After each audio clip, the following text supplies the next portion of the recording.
What if I told you that you could transform your homeschooling experience by getting your children to learn independently, boost their confidence, while also freeing up your time? In today's video, I'm going to show you exactly how I make that happen in our household.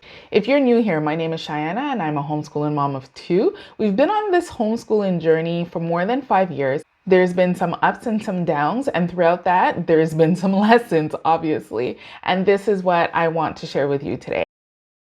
The first thing that I do is I ask them, what do they want to learn this year? So at the beginning of the school year, we always do kind of like a postmortem on the previous year to see what we liked, what we didn't like, what could we continue on with the next school year? And then I ask them, what exactly do they want to cover for the upcoming school year? Is there a topic that they're really interested in that they'd like to dig deeper in? My son said engineering, and my daughter said that she wants to own her own business at some point. So if we start with that idea, what exactly do they want to do or focus on for the upcoming school year? Then I know how I can tailor what they're going to learn and make it something that it's interesting for them. So that way they'll be a lot more, prone to actually going out and getting the information on their own. Then after that, I am going to give them the opportunity to excel, to research, to find all the information. Now, this is done in, you can say, two parts. The first part is I will give them some information. I'm not going to just tell them, okay, now go and find whatever info that you need on whatever topic it is that you want to learn. Then it's just not going to work that way. So for my son, in his case, since I know that it's engineering that he wants to do, and he is older, he can do a lot of research on his own.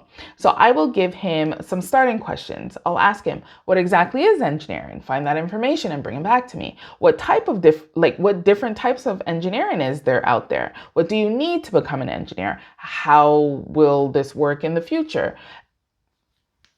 You get my drift. Giving him a few questions that he can go out and do his research. And then from there, I'm going to let him be a lot more independent and go and do the research on his own. Whereas for my daughter, she's younger. So yes, I will ask her the questions of, what kind of business do you want to create? And why do you want to be a business owner? And what do you think it means to be a business owner? For her, I'm going to have to be a lot more hands-on and help her with her research.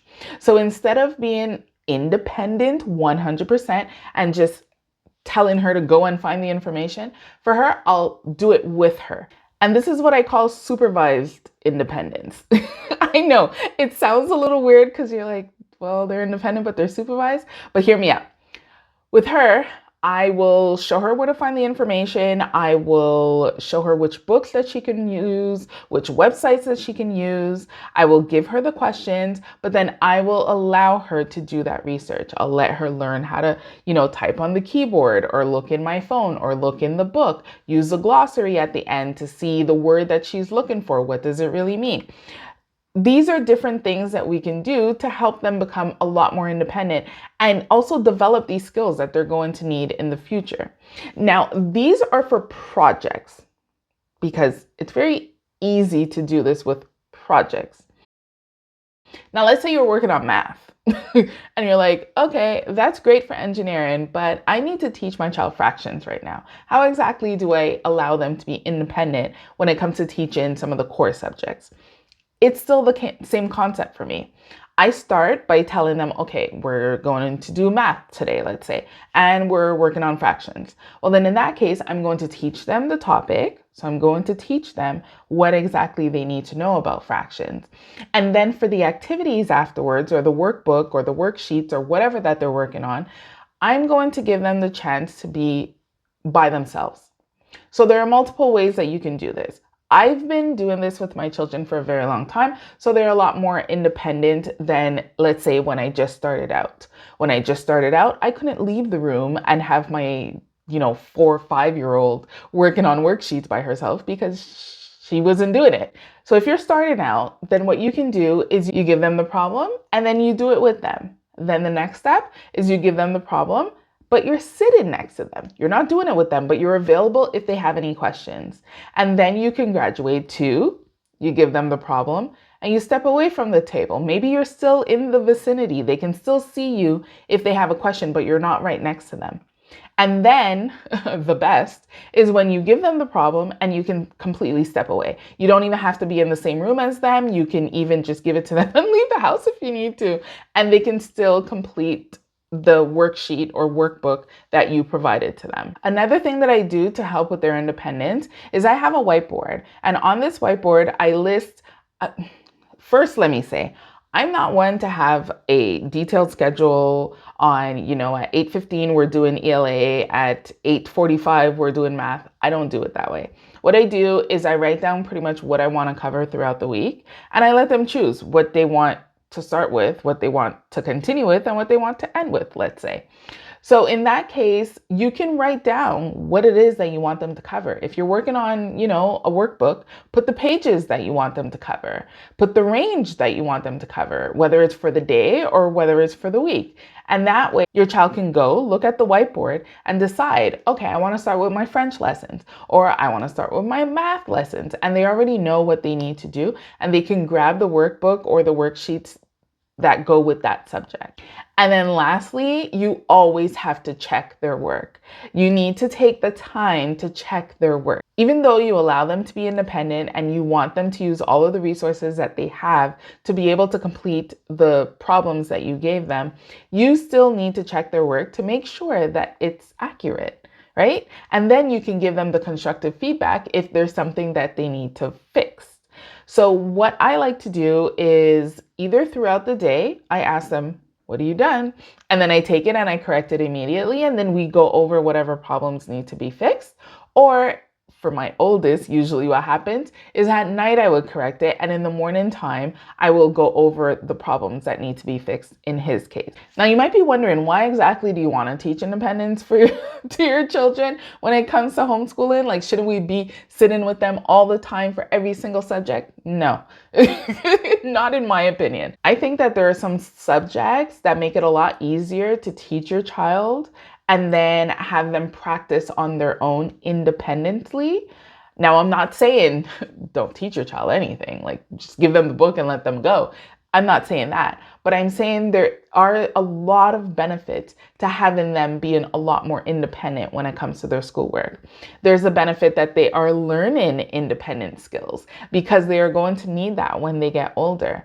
They're also learning critical thinking skills, and that's going to help them as well because they're going to need to know, when I'm older and I have a problem, what do I do? Just like right now, they have a problem. What do? They can go to Google. They can go find a dictionary. They can use, back in my day, an encyclopedia, right? So there are different resources that they can use, and we want them to know that there are resources out there to solve any problem that they have. Another thing is time management. I see this specifically with my oldest. He's in high school. He's in grade 8.